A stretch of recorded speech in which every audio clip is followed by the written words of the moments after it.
De la Asamblea General, tengo el honor de dar la bienvenida al excelentísimo señor Emmanuel Macron, presidente de la República Francesa, y lo invito a dirigirse a la Asamblea. Señor presidente de la Asamblea General, señora vicesecretaria general de las Naciones Unidas, señoras y señores jefes de Estado y de Gobierno, señoras y señores embajadores, excelencias, damas y caballeros, es un placer traer aquí la voz de la República Francesa ante este recinto. Pienso en aquellos que han combatido y luchado en mi país, pero también por doquier, en el mundo, para que justamente Francia sea una Francia libre. Aquellos que creyeron que el destino de Europa no podía hacerles indiferentes en otras épocas. A todas y todos aquellos que vengan de América, Asia, Oceanía o Asia, porque creían que esto les incumbía. Pienso en aquellos que redactaron nuestra carta, que construyeron esta organización para luchar contra lo peor, que ocurrió en 2 ocasiones en el siglo XX, infligiendo a la humanidad un sufrimiento indecible. No olvidemos jamás que les estamos endeudados. Esto va en provecho de nuestros países y nos muestra el rumbo de la paz.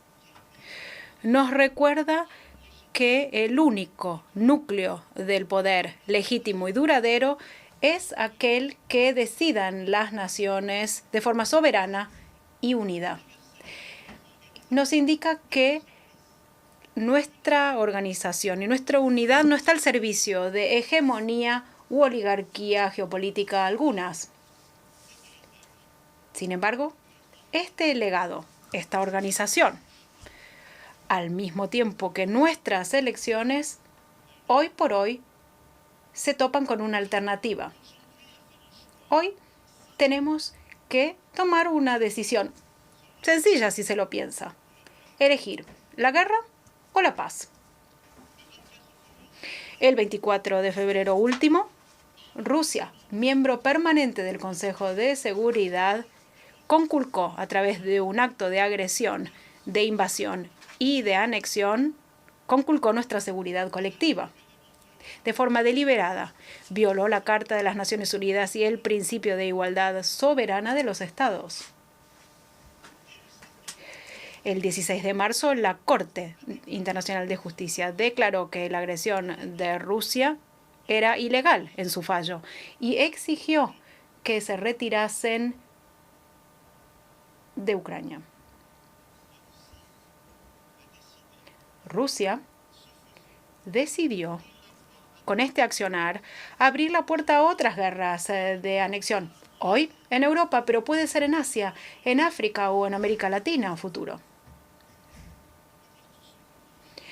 Podemos decir de todo, hay muchos debates, se ha dicho mucho en las intervenciones, pero hay una cosa de la que estamos seguros. En este mismísimo momento hay tropas rusas en Ucrania y, a mi entender, no hay tropas ucranianas en Rusia. Es un hecho y tenemos que examinarlo. Cuanto más dure esta guerra, cuanto más amenaza suponga para la paz en Europa, será una amenaza para el mundo y genera más conflicto. Y la soberanía y la seguridad de todas y todos no depende de la cantidad de efectivos en los ejércitos, de las alianzas o de las intenciones de las milicias y los grupos armados. Una situación en la que aquellos que se creen poderosos intentan subyugar, como sea, a aquellos que consideran débiles. Desde el 24 de febrero último, estamos frente a un retorno a la edad del imperialismo y de las colonias. Francia lo rechaza tajantemente y vamos a obrar por la paz. Nuestra postura es clara en este sentido. Estamos al servicio de esta postura y por eso asumo el diálogo que se está entablando con Rusia, incluso antes de que se declarara la guerra. A lo largo de los últimos meses hemos estado trabajando en este sentido y seguiremos así, porque así vamos a poder buscar juntos la paz. Buscar la paz a través de las iniciativas que se dieron antes del conflicto para tratar de evitarlo. La búsqueda de la paz desde el 24 de febrero, prestando apoyo económico, militar y humanitario al pueblo de Ucrania, para que pueda ejercer su derecho de defensa propia y para preservar su libertad. La búsqueda de la paz, repudiando la invasión de un Estado soberano y de la violación de nuestro principio de seguridad colectiva, de los crímenes de guerra que cometió Rusia en el territorio ucraniano y también mediante nuestro rechazo de la impunidad. La justicia internacional tendrá que establecer los hechos y juzgar a los responsables de los crímenes. La búsqueda de la paz también porque estamos a favor de distender la intensidad del conflicto. En este sentido, nos incumbe respaldar los esfuerzos de la OIEA para evitar las consecuencias de la guerra en lo que hace a la seguridad y la integridad nucleares. Lo mismo haremos a futuro con Ucrania, porque no se puede ni cuestionar la integridad y seguridad de su central nuclear. Logramos que una misión visitadora llegara al terreno y estableciera conclusiones para evitar un accidente nuclear cuyas consecuencias serían tremendas. Todos y todas los aquí presentes sabemos que solo un acuerdo basado en el derecho internacional será lo que nos permita restablecer la paz. No se logrará negociación alguna a menos que Ucrania así lo elija de forma soberana y a menos que Rusia lo acepte de buena fe. También somos conscientes de que solo saldrá victoriosa una negociación si se respeta la soberanía de Ucrania, si se garantiza su seguridad y se restablece su integridad territorial. Rusia debe poder entender que no podrá imponerse, incluso por medios militares. Incluso con simulacros de referendo cínicos en territorios que están bombardeados y, hoy por hoy, ocupados. Le incumbe a los miembros del Consejo de Seguridad hacer oír este mensaje alto y claro, y nos incumbe a los miembros de esta Asamblea encarrilarnos hacia la paz. Desde esta tribuna, llamo a los miembros de las Naciones Unidas a que actúen para que Rusia renuncie a la guerra, midiendo las repercusiones que esto supone para Rusia, pero también para todos nosotros, para que ponga fin a la agresión. Aquí no se trata de elegir uno u otro bando. No se habla de Occidente y de Oriente, ni de Norte y Sur. Estamos hablando de la responsabilidad que les incumbe a aquellos que tienen el apego por la Carta de las Naciones Unidas y para con el bien más preciado de que disponemos, la paz.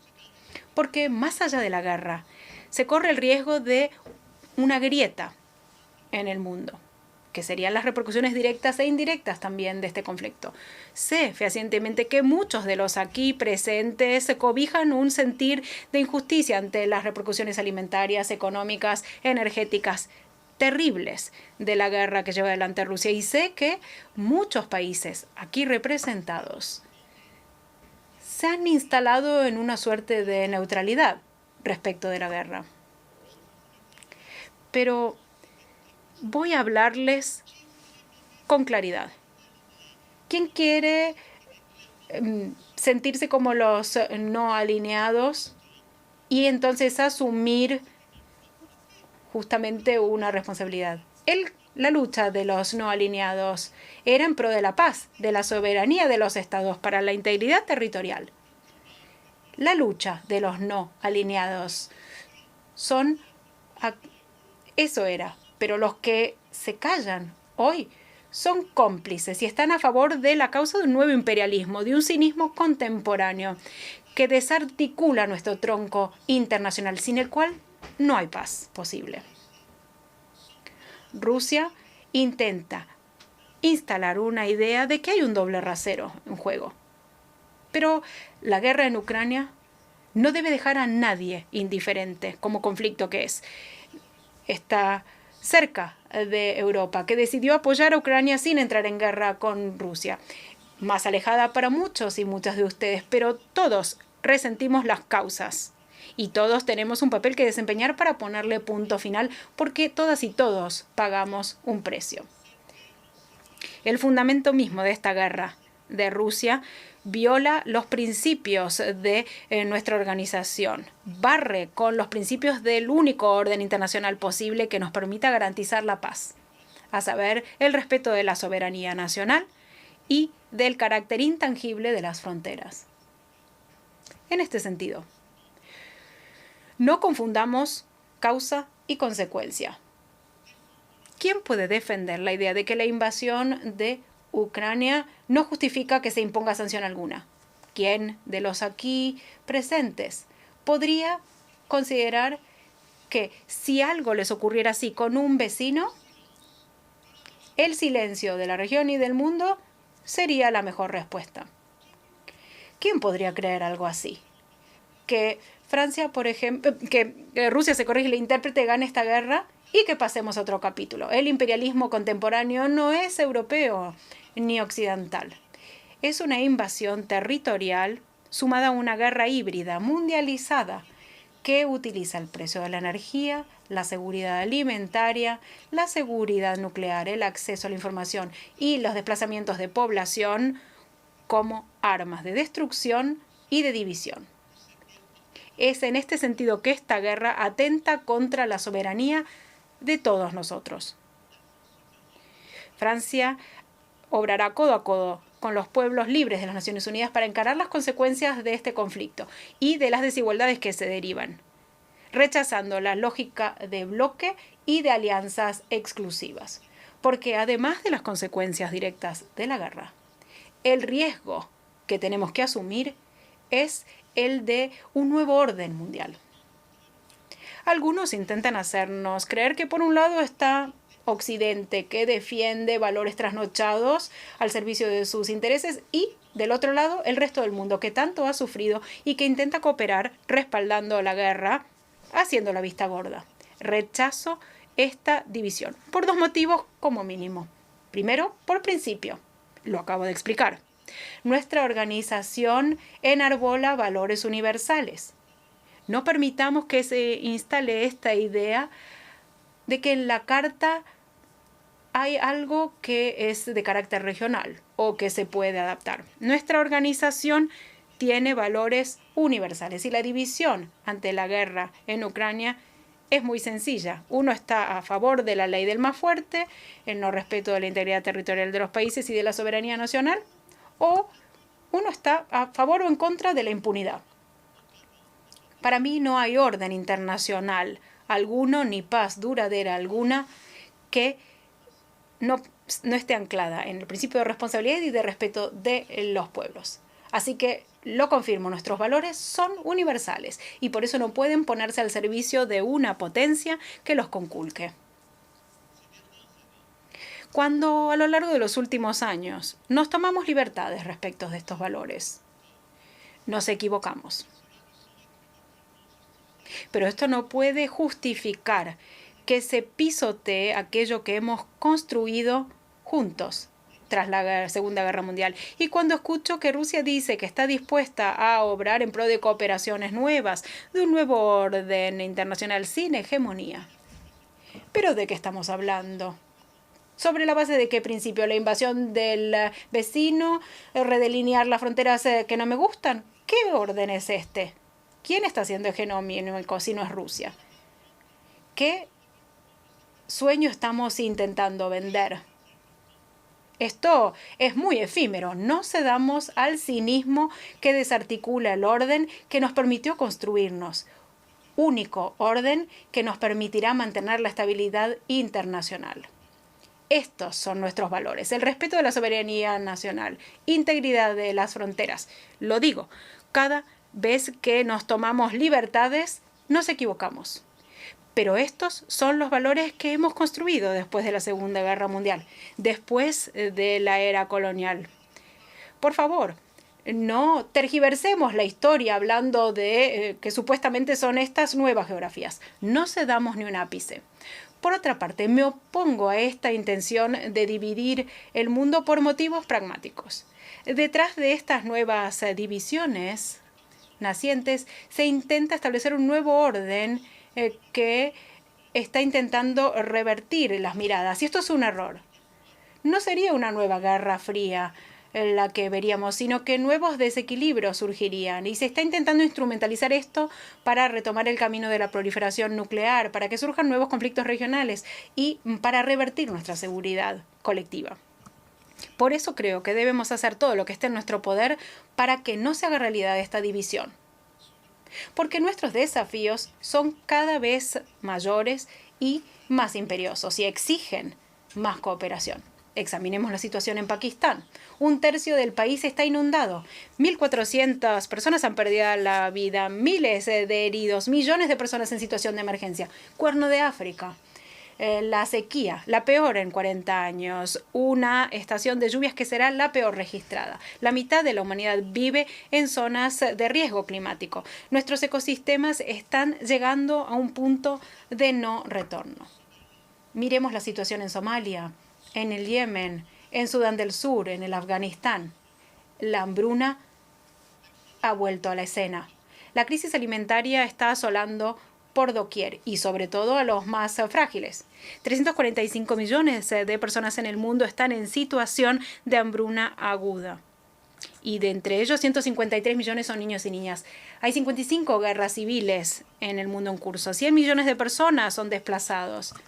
Mientras que entre 1910 y el año 2000, muchas más personas podían escapar a la pobreza. Y podríamos hacer lo propio en los países asolados por los conflictos a futuro. Frente a las crisis, al cambio climático, a la pandemia, al aumento de los precios de los alimentos, los más vulnerables son los más afectados. Las amenazas siguen presentes y se suman a aquello que he descrito. El terrorismo, por ejemplo, que afecta al Sahel, pero Oriente Medio también, la proliferación nuclear en Irán o en Corea del Norte, que por el momento no hemos podido frenar. Estas son las urgencias que tenemos que atender.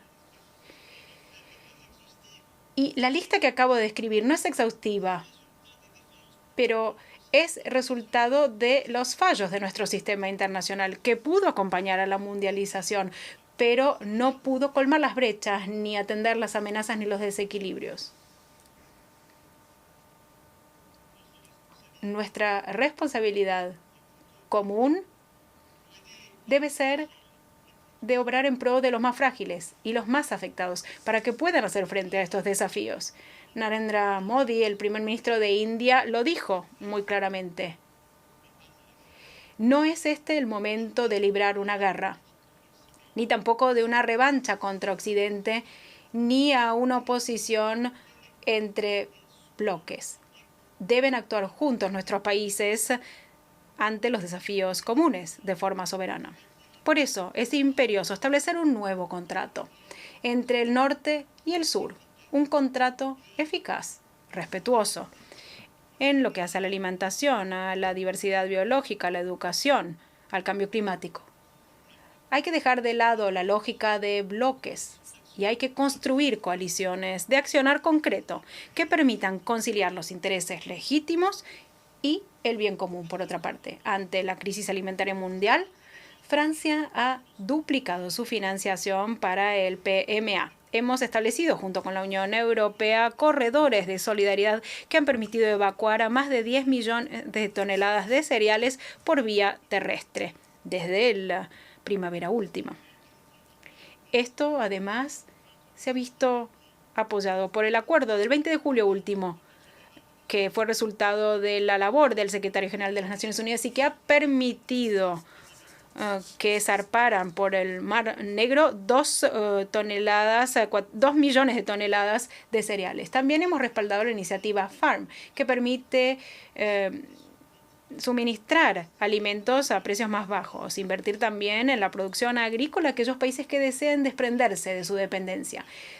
Anunció también que financiaremos la evacuación del trigo de Ucrania hacia Somalia a través del PMA. Lo haremos con solidaridad, con eficacia y exigiendo plena transparencia en el obrar. Mañana reuniremos a la Unión Africana, a la Organización Mundial del Comercio, a las Naciones Unidas, al FMI, a los bancos para el desarrollo, así como también a la Comisión Europea para establecer un mecanismo que permita acceder a fertilizantes en África. Todo esto se suma a las iniciativas del secretario general en este ámbito. Pasando al clima y a la diversidad biológica, en escasas semanas nos reuniremos con motivo de la COP27 en Egipto. Seamos muy claros en nuestro mensaje respecto de lo que significa una transición justa. Nuestra primera lucha conjunta es erradicar el carbón. La crisis no debe hacernos perder de vista nuestro rumbo, porque si lo perdemos, será mucho peor que las predicciones, el aumento de la temperatura. Hay que trabajar en las colisiones de financiación, como fue el caso con Sudáfrica hace algunos meses. Tenemos que encaminarnos por este rumbo. China y los grandes países emergentes tendrán que tomar una decisión muy importante en esa COP. Esto es imperioso. En este sentido, debemos construir actores estatales junto con nuestras instituciones de financiación internacionales para buscar soluciones de producción de energía y para cambiar los modelos de producción industrial que serán los únicos que nos permitan operar una transición. Por otra parte, el G7 debe predicar con el ejemplo. Los países más ricos deben darle un envión a sus programas de neutralidad de carbono, pero también obrar con sobriedad y compartir sus tecnologías ecológicas. Pueden contar con la Unión Europea en este empeño. Creo también que debemos reconocer que para los países más pobres existe una dificultad a la hora de actuar de forma conjunta en la lucha contra la pobreza por un lado y la transición por otro. No le podemos pedir lo mismo al África subsahariana, en donde más de 600 millones de personas no tienen acceso a la electricidad por un lado y a los grandes emisores por otro.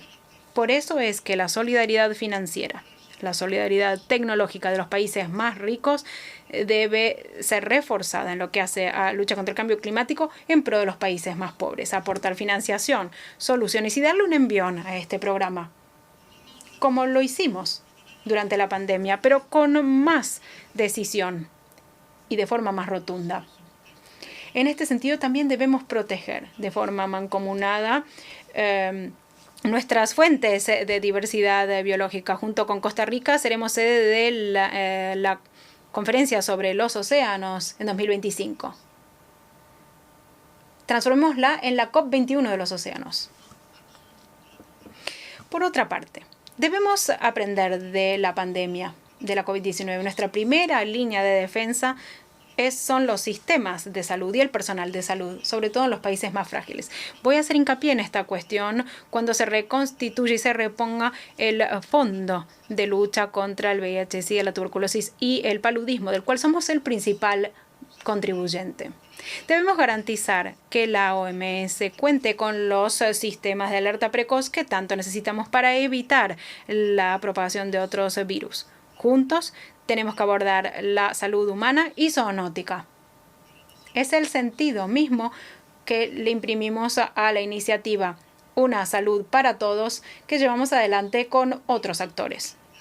También trabajamos en el marco de la Alianza para la Educación. Sigamos esforzándonos para que todos los niños y niñas vuelvan a las aulas después de la pandemia y así luchar contra las desigualdades, trabajando en pro de nuestro futuro común.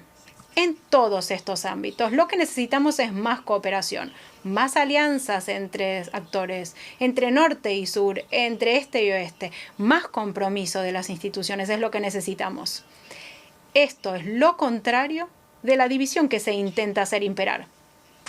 ¿Quién acaso estuvo presente durante la pandemia? ¿Quién propuso financiación de lucha climática? No son aquellos que les proponen un nuevo orden internacional, que no tenían vacunas eficaces, que dieron pocas muestras de solidaridad y que nada aportan en la lucha contra el cambio climático. Ante todos estos desafíos, que son los de todos, debemos cooperar más, ser más solidarios, pero en caso alguno, escuchar los cantos de sirenas que no nos llevan a ninguna parte. Para lograrlos, debemos ser lúcidos respecto de la situación en la que están sumidos los países más pobres y los de ingresos medios. En África o en Sudamérica, en Asia, en el Pacífico, donde quiera que estén. La pandemia ha ampliado las desigualdades. La guerra y sus consecuencias hacen que estas dificultades sean aún mayores para los países. El G20 debe fijar el objetivo que se dio el año pasado, movilizar $100.000 millones con los derechos especiales de giro. Pero debemos obrar de forma más contundente, partiendo primero de estas emisiones de los derechos especiales de giro del FMI. Pero también debemos dar la aplicación a lo que nos comprometimos. Muchos países, en particular en África, todavía no han visto esa financiación. Y no podemos explicarles que tal parlamento no lo permite, que hay una regla que no lo permite. Es imposible. Hemos llegado demasiado tarde, pero debemos ir más lejos, porque la dificultad es cada vez mayor. Debemos reasignar 30% de nuestros derechos especiales de giro en pro de los países africanos más expuestos, así como también de los países más pobres del mundo entero. Junto con el Banco Mundial y el FMI, tenemos que reactivar los mecanismos o readaptarlos, porque ya no se adecúan a la situación actual. Las reglas que aplicamos hoy son las de los años 80 y la situación del planeta tras la COVID-19, con una aceleración del desarreglo climático y una ampliación de la pérdida de diversidad, sin olvidar las cuestiones que trae aparejada la guerra, exigen más solidaridad. Necesitamos un acuerdo financiero distinto. Esta es nuestra línea, la que debe unirnos, no contra un enemigo común, ni contra falsas historias o revisionismo de la historia, sino en pro del planeta, nuestro hogar común, en pro de la igualdad de oportunidades a escala de la humanidad. Esta es nuestra lucha, es la lucha que nos reúne a todos. Simplemente hay que esforzarse un poco más, cumplir con nuestros acuerdos, ser exigentes y respetuosos unos con otros. Esta lucha, la verdadera lucha, si no podemos librarla juntas, será lo que genere fracturas y conflictos venideros. Invito a todos y a todas los que quieran construir este contrato, a que vengan al Foro de la Paz en París en noviembre para preparar el G20 que se celebrará en Bali y para que caminemos juntos sin renunciar a los valores comunes y a los principios que son nuestra brújula. Concentrémonos en lo fundamental. No nos resignemos a la fragmentación del mundo ni a un aumento de las amenazas contra la paz. No permitamos que las crisis se acumulen ni que proliferen las armas de destrucción en masa. Estos son riesgos que no vamos a poder manejar a futuro si no contamos también con el apoyo de las regiones. Este es el trabajo, justamente, de aunar a las regiones, por ejemplo, en Oriente Medio, para darle seguimiento a la conferencia de Bagdad que se celebró en 2019, para garantizar la estabilidad en Irak, en el Líbano y en la región en su conjunto. Los miembros del P5 ya no son los únicos que tienen voz y voto. Y si la tienen, y esto es incontestable, esto no va a funcionar a menos que podamos obrar de forma más amplia como un consenso internacional tan necesario para la paz. Por este motivo, quiero que de una vez por todas demos pie a la reforma del Consejo de Seguridad para que sea más representativo, para que acoja nuevos miembros permanentes y para que pueda seguir desempeñando el papel que es el suyo, limitando el uso de veto en caso de crímenes en masa. Lo que tenemos que hacer juntos y juntas es construir paz y un orden internacional contemporáneo al servicio de los objetivos que se consagran en nuestra Carta. Por este camino, las Naciones Unidas podrán contar con Francia indefectiblemente. Por este rumbo, todos los países aquí presentes podrán, sin duda alguna, contar con Francia. Muchas gracias por su amable atención.